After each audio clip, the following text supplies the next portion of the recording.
Pessoal, então sejam bem-vindos a essa primeira aula do PET 2. Lembrando que agora as postagens dos exercícios devem ser feitos pelo Google Sala de Aula. Vocês têm um prazo de uma semana para fazer. Então, se eu estou lançando essa aula agora na terça-feira, vocês têm até a próxima terça-feira, dia 7, para lançar as aulas no Google Sala de Aula. Se vocês têm alguma dúvida, dá uma olhada naquele vídeo que eu gravei de recados sobre o PET 2, tá? Então, você pode fazer no papel as respostas, tirar foto e anexar pelo celular, pode fazer isso, ou então responder diretamente no arquivo que eu criei de formulários do Google, para quem está usando o PC. Essa é a forma mais tranquila de fazer. Se for pelo celular, talvez seja mais fácil fazer por foto também. Eu posso anexar também, fazer no Word e mandar em anexo? Pode. Eu fiz no Word e coloquei em PDF, também pode, não tem problema. Só que eu não vou receber mais, pelo menos o PET 2, por e-mail, somente pelo Google Sala de Aula, beleza? Então, assim, a ideia da aula é a mesma, tá? Então eu estou resumindo bastante o conteúdo para que vocês possam responder as questões do PET, né? Quando a gente voltar nas aulas presenciais, não sei quando vai ser isso, eu vou dar uma aprofundada nos assuntos. Então a ideia dessa aula é específica para as questões do PET. Beleza? Então, sei lá, é isso aí. Assiste a aula e depois a gente conversa. Bom, então vamos estudar sobre os domínios morfoclimáticos do Brasil. Domínios morfoclimáticos são relações entre os diversos aspectos naturais de uma paisagem, como o relevo, a vegetação, o solo, a hidrografia e, obviamente, o clima. Todos os elementos estão interligados. É o clima, é o solo, o relevo, a hidrografia, por exemplo, que são responsáveis pela distribuição da vegetação na superfície terrestre e vice-versa. No Brasil, podemos dividir o território em 6 domínios morfoclimáticos, além das faixas de transição entre um domínio e outro. Então vamos ver sobre cada um deles agora. Domínio amazônico.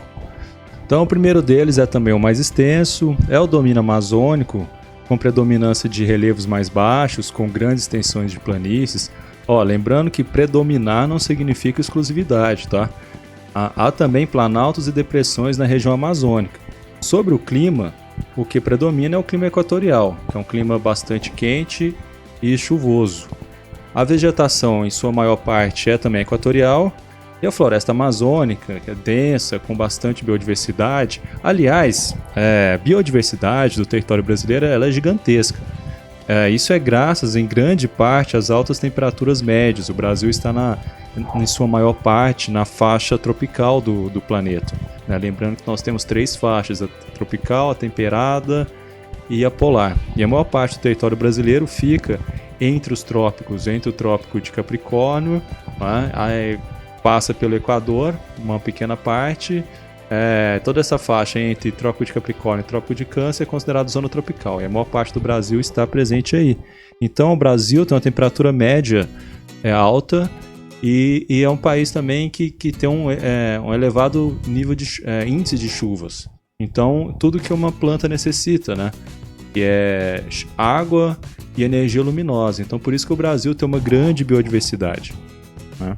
Os elevados índices de chuvas e a riqueza vai influenciar na riqueza hidrográfica e, por falar nisso, né, a bacia hidrográfica da região amazônica é a maior do mundo. Então, o que seria a bacia hidrográfica? É um rio principal, no caso o rio Amazonas, e seus afluentes. Os afluentes são os rios que vão desaguar no rio Amazonas. Então, por exemplo, um rio que deságua no rio Xingu é um subafluente. Um rio do rio que deságua no Xingu é um subafluente da mesma forma. Não existe subafluente. Então, assim, o Xingu é um rio afluente. O rio que deságua no Xingu é subafluente, entenderam? Então, tudo isso aqui é a bacia hidrográfica do Amazonas, que pega também outros países. Essa é a maior bacia hidrográfica do mundo. Aqui não alimenta o rio Amazonas, que é o principal. Ela não alimenta só a floresta, mas também influencia no clima, nos lençóis freáticos, no relevo. Enfim, todo aquele conjunto natural que eu citei antes. Eles são interligados, um depende e influencia o outro. O domínio morfoclimático do Cerrado possui como predominante o relevo de planaltos. O relevo de planalto ele tem várias formas, na verdade. é um relevo bastante regular, mas a principal característica, além de ser um terreno elevado, acima pelo menos de 300 metros do nível do mar, a principal característica é que é um relevo em desgaste. Ou seja, é um relevo onde o processo de erosão do solo ele é maior do que o de sedimentação. Ou seja, ele doa mais sedimentos do que recebe. O clima predominante é o tropical típico, com 2 estações bem definidas, uma seca e outra úmida.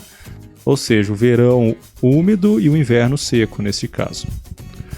A formação vegetal é de plantas arbustivas, em sua maioria, que são plantas de médio porte, de galhos retorcidos, de raízes profundas, e a hidrografia é bastante extensa, né? Pegando partes da bacia do Paraná, mais ao sul, né?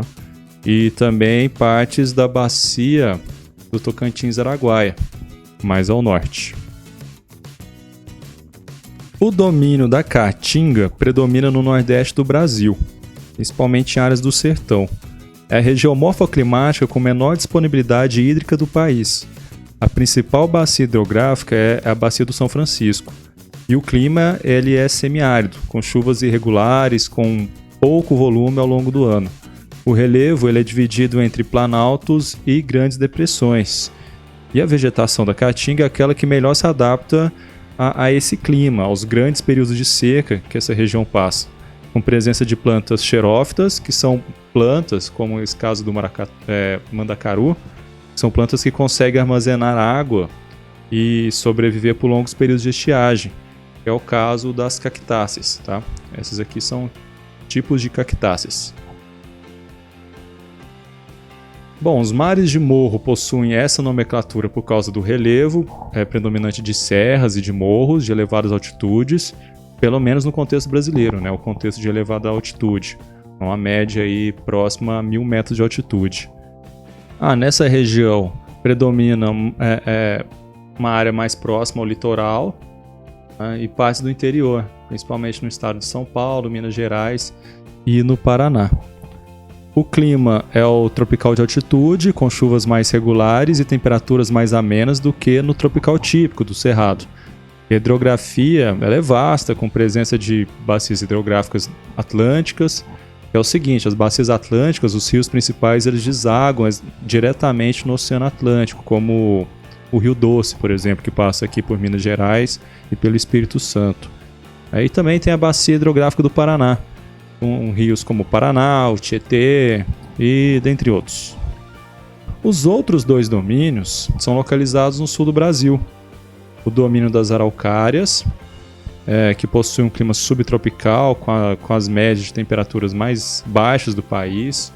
É uma região mais elevada, com chuvas regulares, o relevo é de planalto, presentes em regiões mais altas mesmo, né? Essa árvore típica é o pinheiro do Paraná, também conhecido como araucária. A vegetação então é de arbóreas, ou seja, de elevado porte. Aves mais altas como os pinheiros, bastante desmatada essa região, pela atividade agropecuária, pela exploração de madeira também. A hidrografia que predomina é a da Bacia do Paraná e alguns rios também da Bacia do Atlântico Sul. Então nós temos as pradarias, que ficam na região só do Rio Grande do Sul, tá? É a menor dentre as regiões morfoclimáticas do Brasil. O clima também é subtropical, como nas araucárias, mas a ocorrência de chuvas são mais irregulares. O relevo ele é de planaltos, com pequenas elevações. Aqui no Sudeste a gente chama de colinas, lá eles chamam de coxilhas. A vegetação é rasteira de campos, deixa eu ver se tem mais imagem, não é essa aqui mesmo. Ela é rasteira de campos, muito favoráveis à pecuária, que é uma atividade econômica tradicional na região, mas nas últimas décadas o plantio de soja e de trigo vem dominando essas paisagens. O Rio Uruguai é o principal da região. Sobre as áreas de transição, que são essas áreas em amarelo, né, inclusive onde está o Triângulo Mineiro, que é onde nós estamos, eles têm essa característica de ter influências das regiões morfoclimáticas vizinhas. Não é?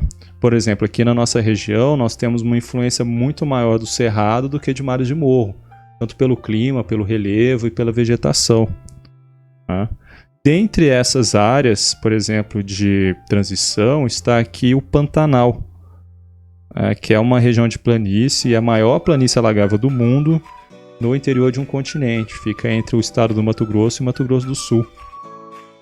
Então, o Pantanal é uma área alagável quando há cheia do rio Paraguai, que é o principal rio da região, durante os meses de verão. Daí, há uma grande procura pela pesca ilegal nas regiões alagadas, né? E sim, nas regiões mais altas, a destruição da mata nativa para a prática da agropecuária, principalmente, de forma predatória e não sustentável, provoca não só a contaminação dos rios, mas também assoreamento, que é a elevação do leito de um rio. Esse assoreamento ele pode alterar o curso do rio, ele diminui o volume, ele diminui também a oxigenação da água, provocando a mortandade de peixes e outras espécies, enfim, a depredação do ecossistema. Nós temos também os mangues. Os mangues, nesse caso, ficam no litoral, tá? O mangue só existe no litoral, porque a característica principal do mangue é o encontro da água salgada, salobra, do oceano com a água doce dos rios.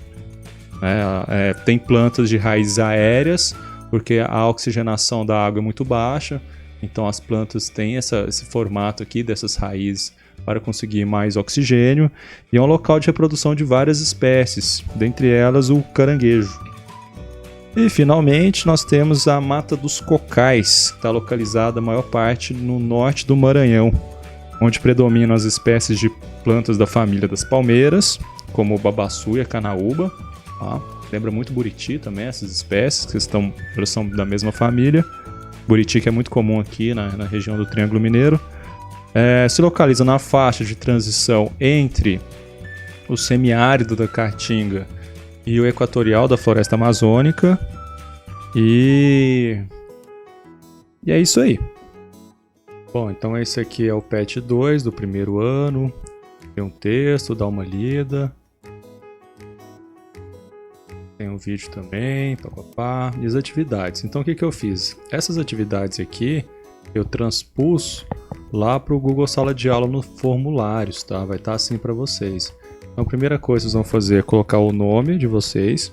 Isso aqui para quem for fazer no PC, tá? Para quem for fazer no caderno e tirar foto, vocês podem, obviamente, colocar apenas as respostas no caderno, tirar foto.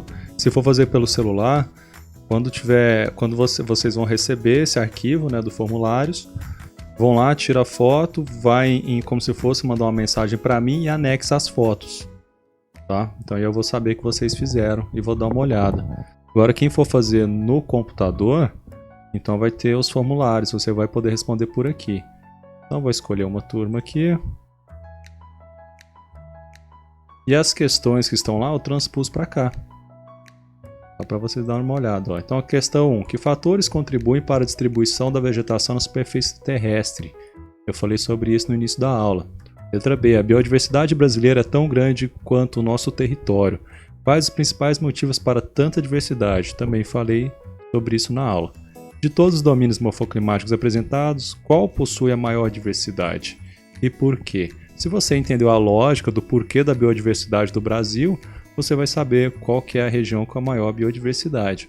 Tá? Então eu transpus essas questões aqui. Tá? É só vocês responderem. A questão 2, vamos olhar por aqui. Tem um texto e está aqui. O Pantanal é um bioma muito rico em biodiversidade. Essa característica faz dessa região um dos destinos do turismo ecológico no Brasil. Escolha um problema socioambiental que ameaça o bioma e destaque uma causa e uma consequência da sua ocorrência.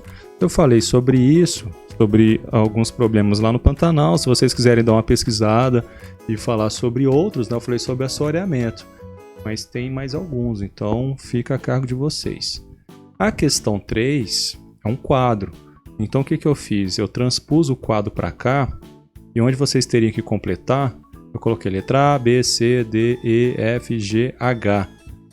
Aí aqui na resposta de vocês vão fazer o seguinte, vocês vão colocar aqui, ó, letra A, por exemplo. Responde, letra B, responde e por aí vai. Para quem for fazer no caderno, pode fazer a mesma coisa também. Ao invés de desenhar o quadro, pode fazer isso, tá? Só complementa lá nessa lógica. Então, eu coloquei aqui A, B, C, D. Para quem for fazer no caderno, não coloca uma sequência diferente, não. Coloca do jeito que eu coloquei aqui, tá? Para eu entender a resposta de vocês.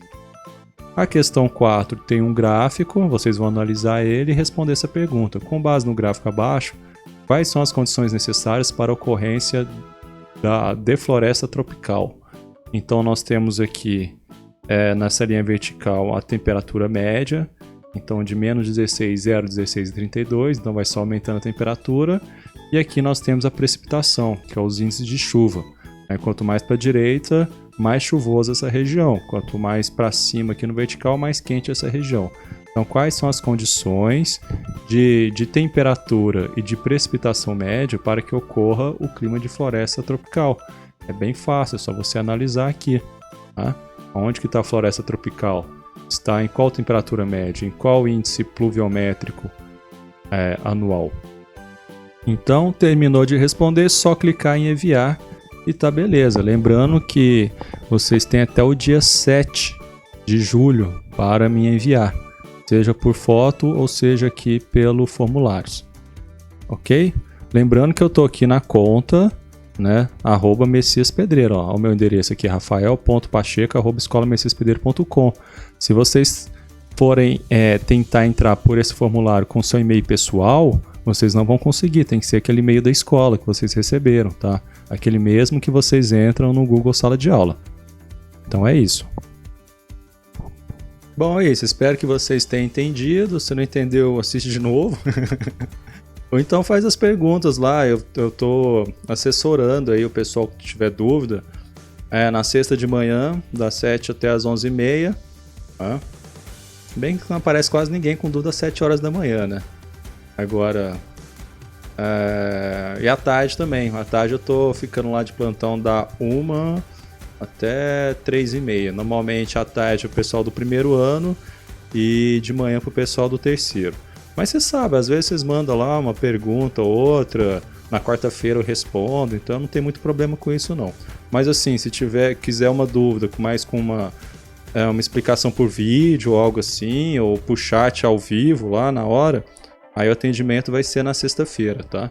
Tanto de manhã como de tarde até 3h30 da tarde, da 1 às 15h30. Beleza? Então é isso aí. Até a próxima aula.